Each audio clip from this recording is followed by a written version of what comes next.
We'll be like Jay Leno, get down in the audience here. So I do thank the board, Adele, Bill, Damon, everything that you've done to, every vibrant community has folks that care and do the things that they do. So I take my hat off to you, and we're just trying to keep up with, the things and lead our city forward and keep it the best. And I'm a little bit territorial, but that's me, right? But I do thank RP for doing this all the time, and Adele, and our Keesler cousins, they're here, and Forrest, you'll be happy with what we're going to talk about. But and of course, I used to make some jokes about. I think the Pope really was asking about. Somebody asked me how many people work at the city of Biloxi, and I would respond about half. But I'm not going to say that. But there's another sign. I work for food. They're working for food over in that corner. So, no, but they are the best. And for me, there's a lot of things that you have to process and analyze and put solutions together. And you don't have to worry and be troubled. But so I've never had that problem. And they always starting with Mike and all the partners that we have. It makes it easier for me to kind of ponder the challenges that come up and process what happens every day.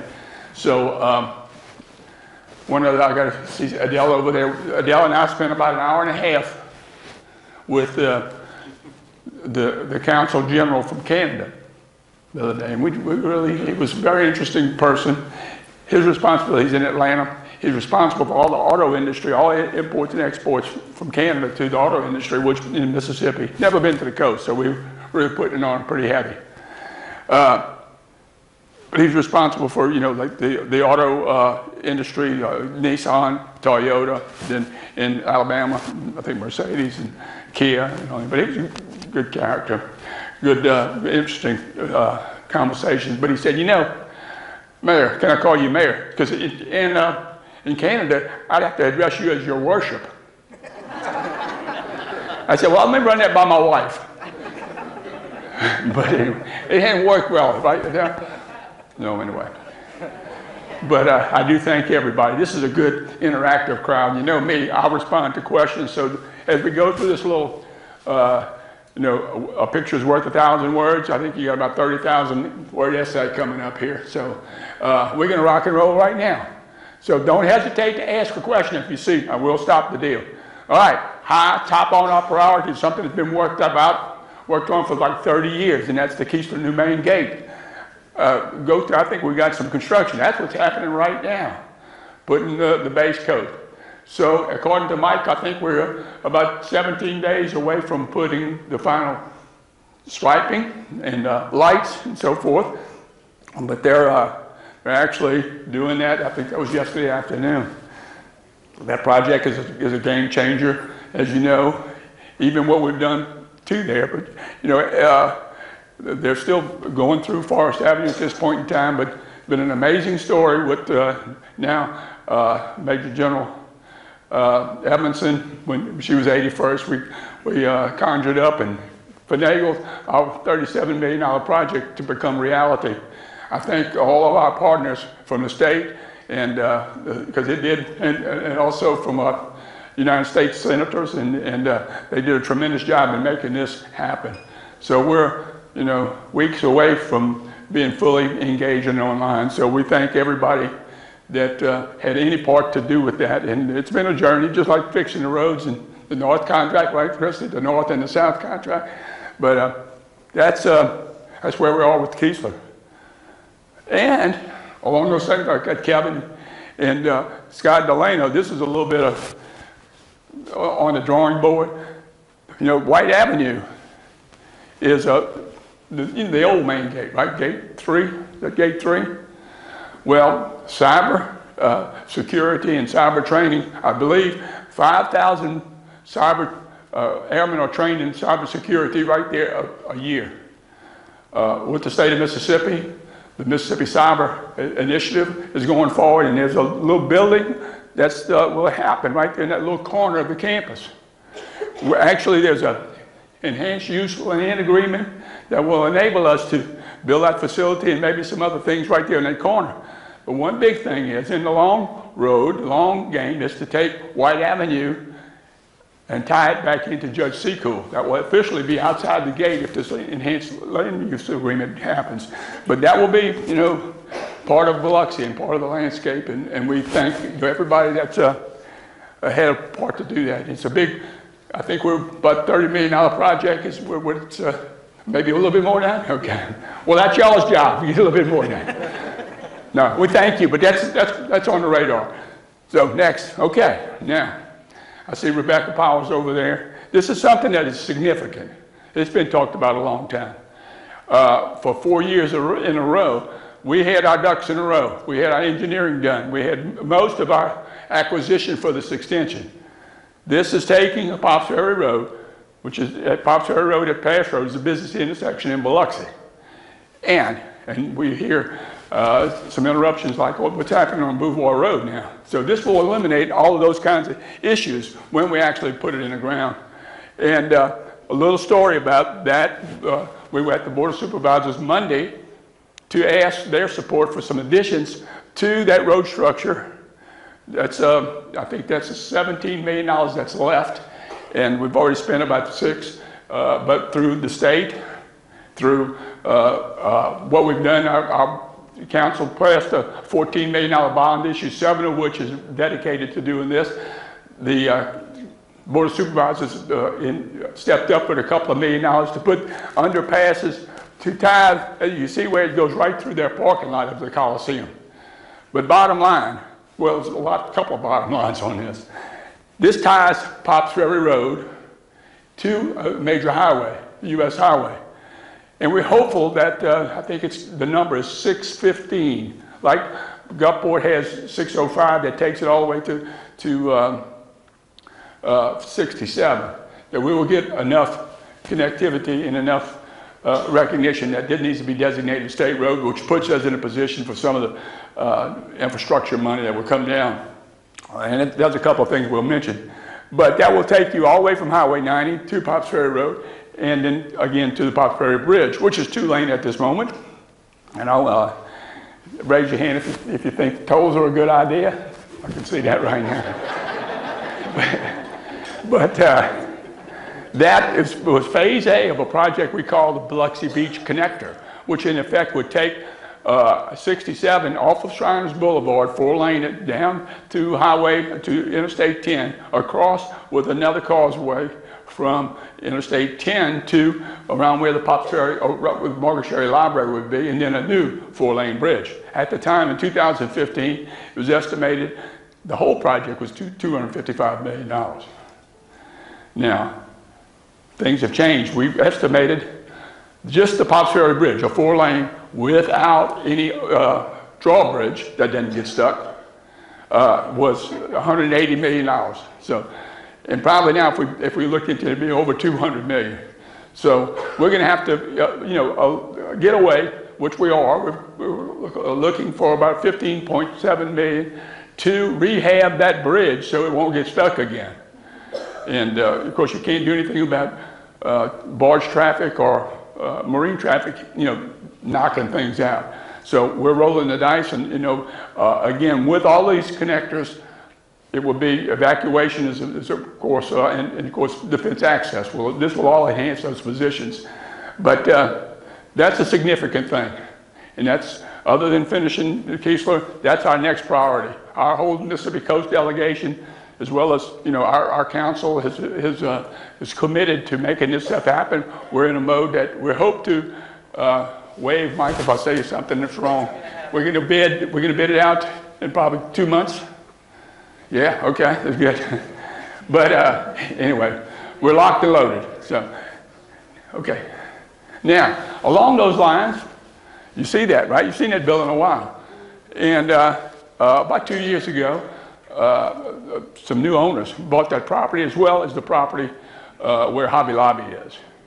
And without being Donald Trump or anything like that, telling you when it's going to happen, but I'll stake my reputation as a journalist that won't look like that in 12 to 18 months.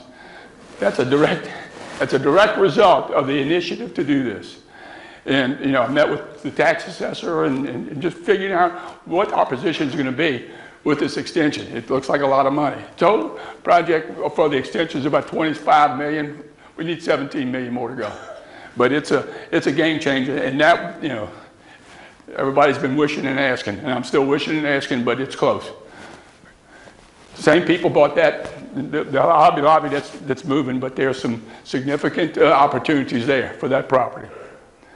All right, Boulevard Road, right? That was a, you know, a project that we're going to interrupt, a project right to that, hopefully 500 feet, Walt, I think is that right? 500 feet up Boulevard Road, and we're cautious. You know where that thing sits, you know, next to some cemeteries and those kinds of things. But we haven't uncovered anything similar to what we did, you know, in the old Biloxi Cemetery when we did the same 25-foot right away for warm sewer, deep sewer, and water. Okay, so now I mentioned $14 million bond issue, 7 of which was to handle the infrastructure and a couple of other projects. But recreation is a key thing. Machado Patano came up and partners with us in developing a scheme to enhance the A.J. Holloway Sports Complex.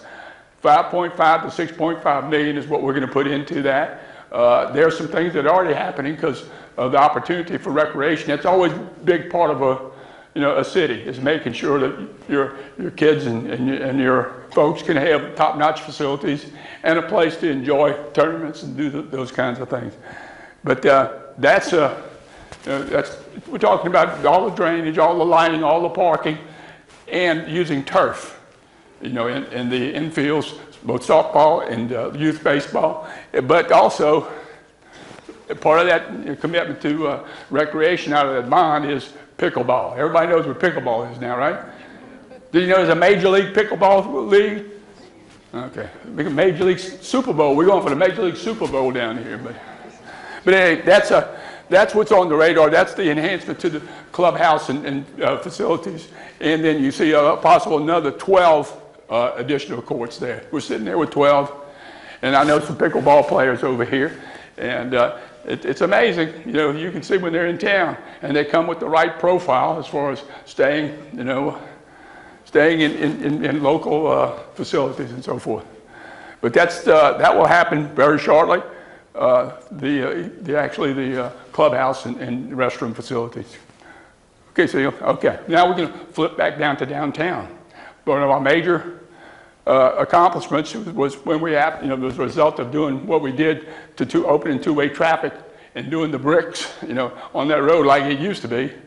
Is the reconstruction of some things. Of course, the Community Bank was sort of the anchor store, one of the first, and they've continued to develop that whole corner that the old, and it looked like to me a federal prison, but the old courthouse was, but it does increase the livability of everything. So that's the first, and next, of course, our own Biloxi Ground Zero Blues Club. They've had some interesting acts in it, and it's exciting. If you put 700 people in that place, I think just the other day we awarded Jimmy Hall from Wet Willie. You know, keep on smiling. But anyway, I don't know if anybody was here, but he did Happy Birthday, unlike any other song I heard. So it's an interesting place. It's got 3 levels, and it bumps up right. Okay, so it bumps up to the Barq building, and you see those are some real shots of what's happening today, right in the lower left. But they're chipping away on the old facade. And they've done some creative things in opening up that building.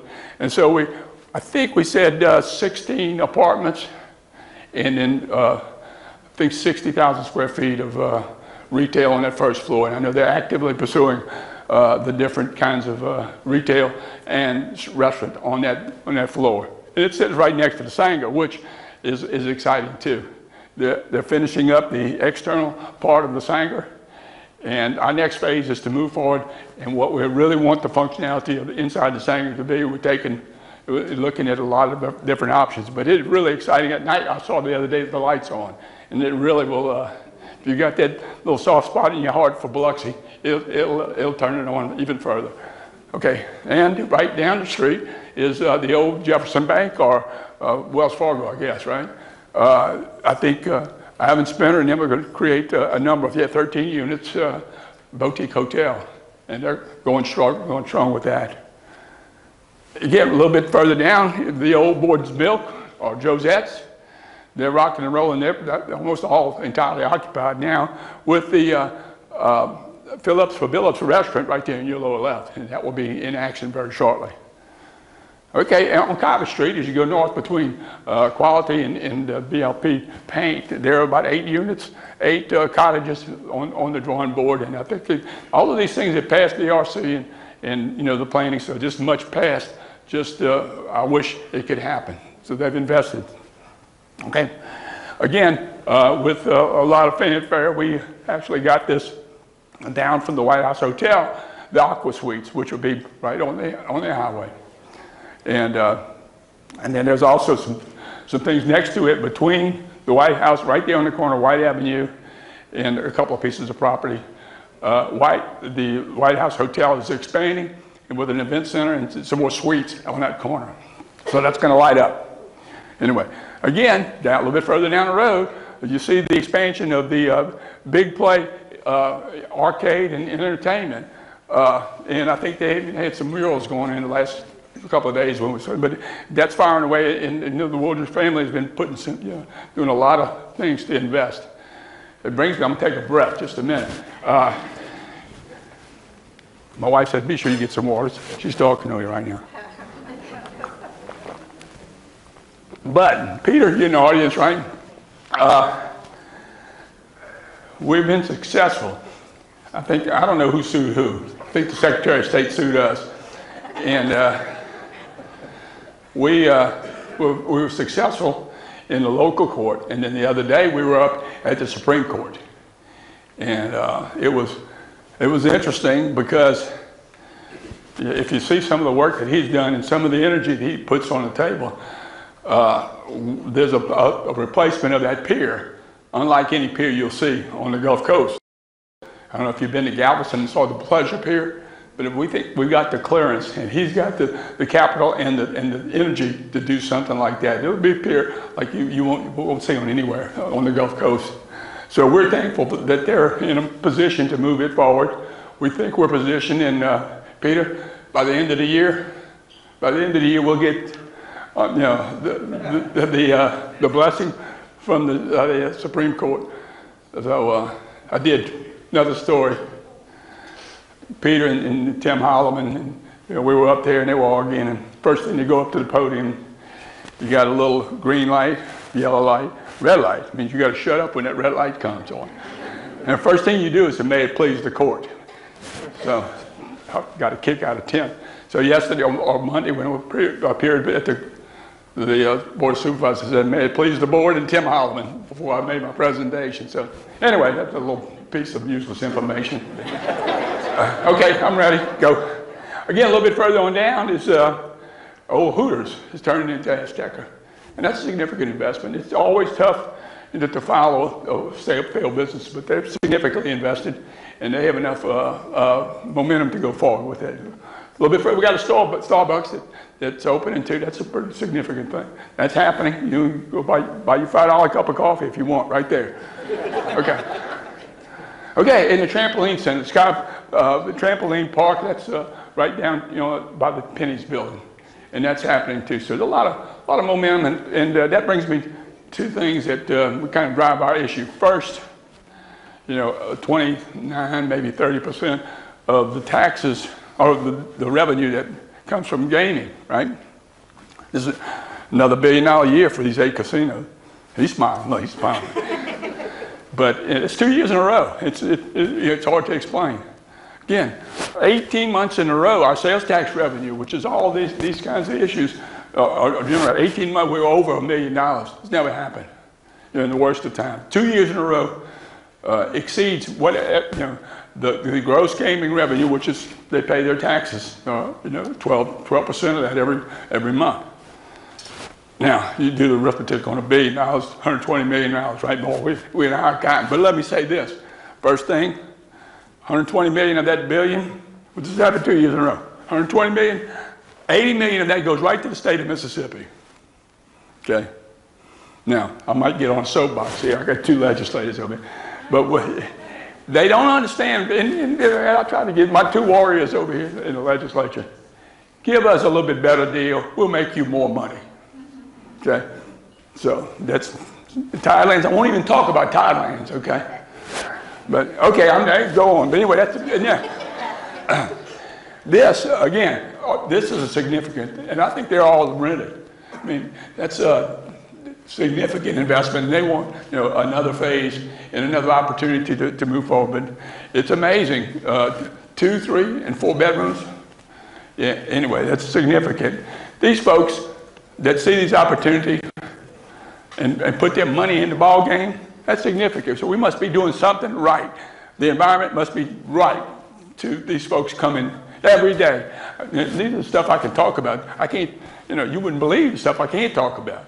But this is another, we talked about Eisenhower Sports Complex. That's right over by the, behind the Sonic, isn't it? This 200 rooms, it was a 200? I think so.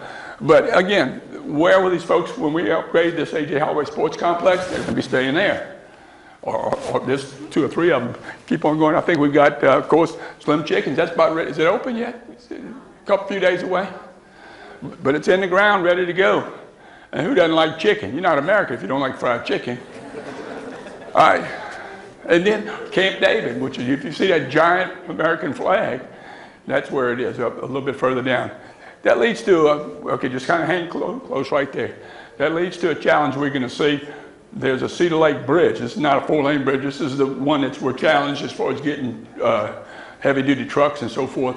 We're doing some studies. Mike studies to a grant to do a study on what can be done as far as replacing or stiffening up the bridge so traffic can flow. That's a really north from Cedar Lake going north towards 67. Now, a little bit in Wool Market, on south of the, on Oaklawn South, there's probably an $8.2 million indoor shooting range, and that has some significant support.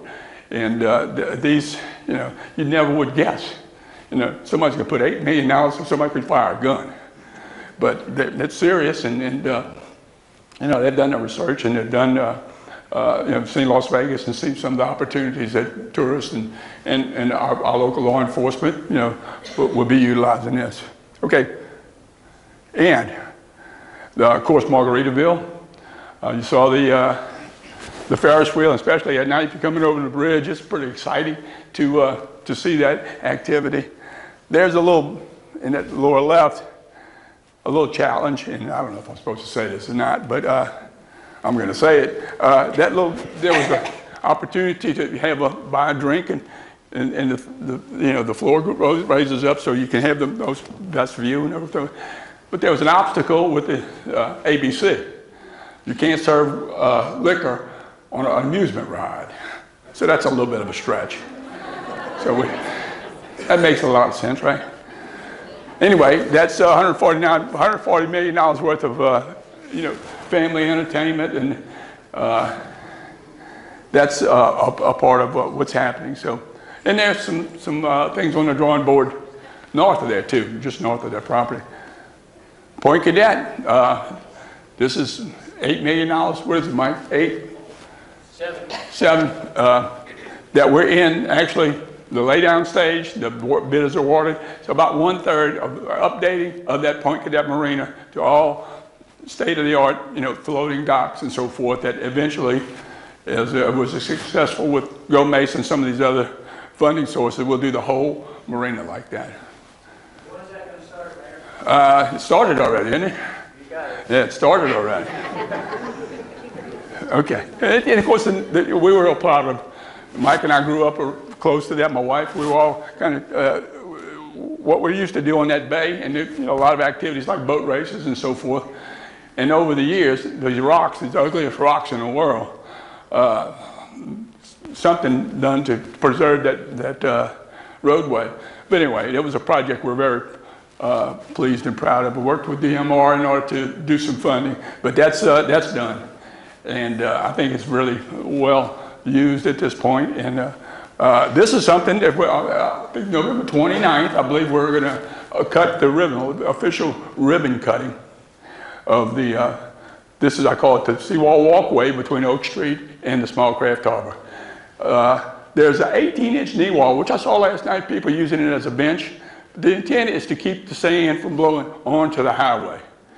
And of course, it does a lot of cool things. Will be some cosmetic enhancements to that, but it's a way to kind of, again, enhance that beachfront experience.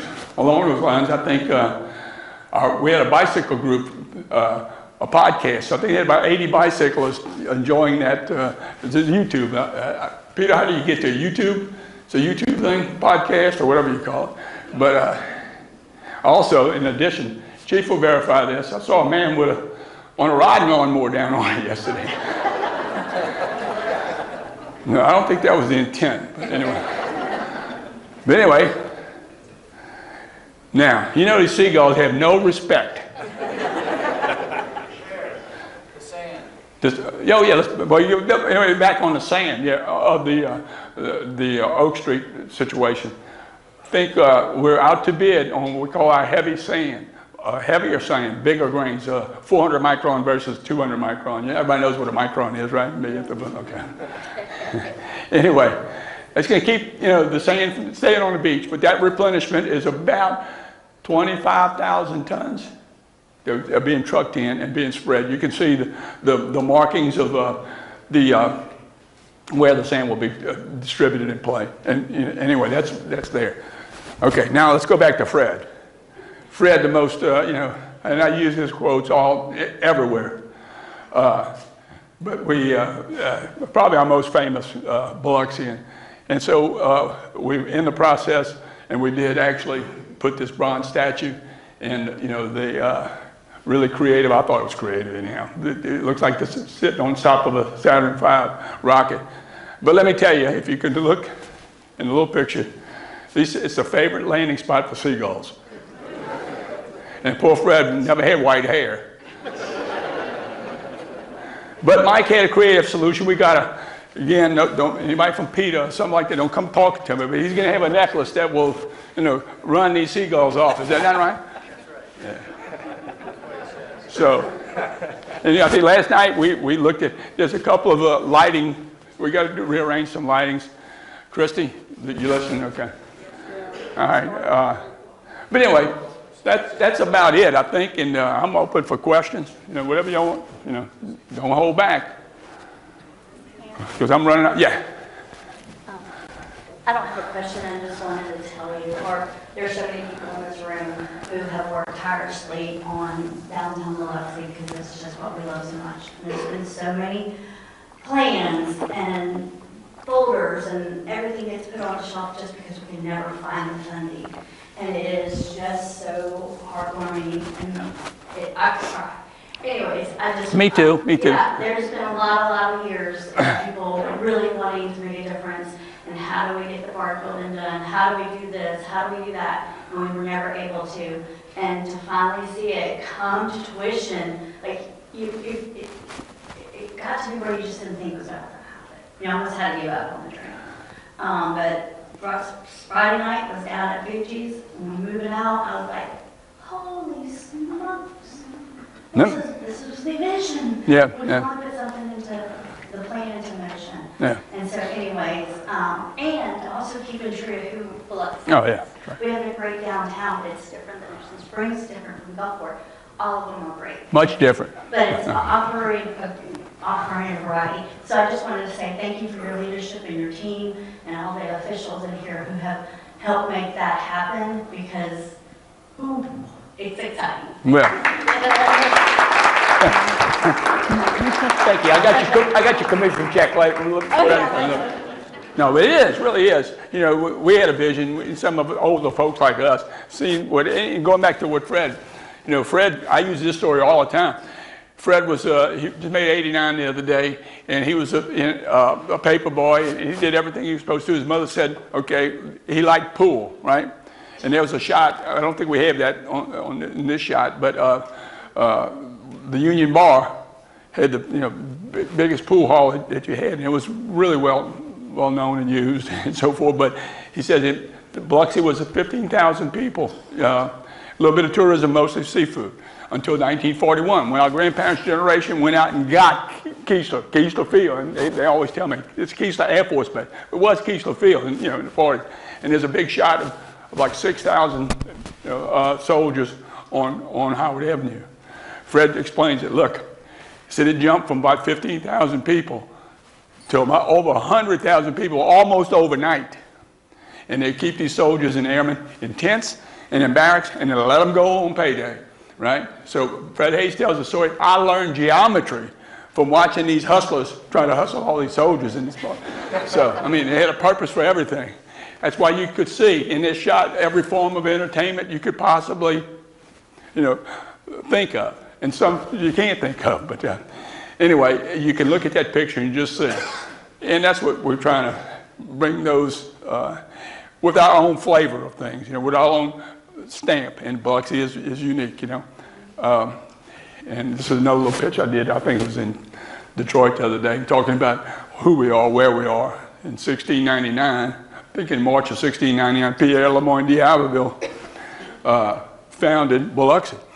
And for some of our neighbors to the east or to the west, Dale Greenwell is probably the most noted historian, talks about where he took his skiff, and with Ship Island Pass is where the main boat was, and they rode to a little cut just right at the mall.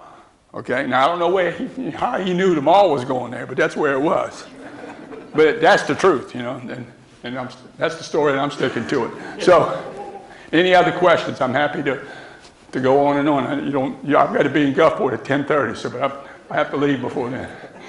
But anyway, I do thank y'all. I hope I wasn't rambling too much, but it's something that I feel very, very strongly about, and my family allows me to do those things that I want to do. It is sort of an addiction for me, but it's a good thing for me. So I thank y'all. Appreciate it.